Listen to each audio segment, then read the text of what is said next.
अशा लोकांना फाशीची शिक्षा दिली पाहिजे, कारण की अशा घटना थांबायचे नाव घेत नाहीत। सांगली जिल्ह्याच्या जत तालुक्यात माणुसकीला काळीमा फासणारी ही धक्कादायक घटना घडलेली आहे। काय झालेलं आहे पहा। चॅनलवर पहिल्यांदा आला असेल तर चॅनलला जरूर सबस्क्राईब करून घ्या। संबंधित घटना सांगली जिल्ह्याच्या जत तालुक्यातील करजगे गावात घडलेली आहे। पीडित आरोपी एकमेकांच्या घराशेजारी राहतात। आरोपी हा आपल्या आईसह राहतो, तर चिमुकली आपल्या कुटुंबियांसोबत राहते। आरोपीच्या घराच्या अंगणात एक बदामाचं झाड आहे। घटनेच्या दिवशी गुरुवारी पीडित मुलगी बदाम घेण्यासाठी या झाडाजवळ गेली होती। यावेळी आरोपीची नजर तिच्यावर पडली। आसपास कुणी नसल्याचा फायदा घेऊन आरोपीने पीडित मुलीला खाऊ देण्याचं आमिष दाखवलं। त्याचबरोबर खेळणीसुद्धा खेळायला देतो असं सांगितलं। यानंतर आरोपीनं पीडितेला गोड बोलून जवळच्या एका पत्र्याच्या शेडमध्ये घेऊन गेला।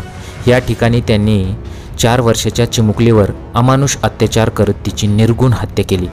यानंतर त्याने पीडितेचा मृतदेह एका पोत्यात घालून लोखंडी पेटीत कोंबला आणि काहीच झालं नाही असा बनाव रचत तो आपल्या घरासमोरील खाटावर झोपी गेला।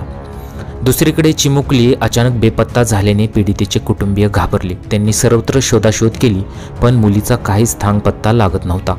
दरम्यान पीडितेच्या कुटुंबियांनी शेजारी राहणाऱ्या आरोपीकडे विचारपूस केली असता आरोपीनं आश्चर्यचकित होऊन स्वतःही चिमुकलीचा शोध घेण्याचा प्रयत्न केला, पण त्याच्या हालचाली संशयास्पद होत्या।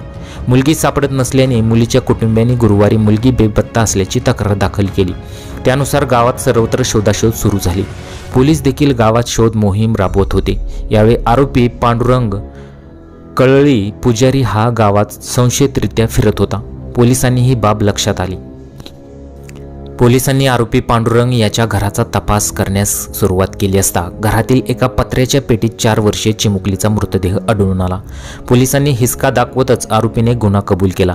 ही घटना उघडकीस आल्यावर गावकऱ्यांमध्ये संतापाची लाट दिसून आली।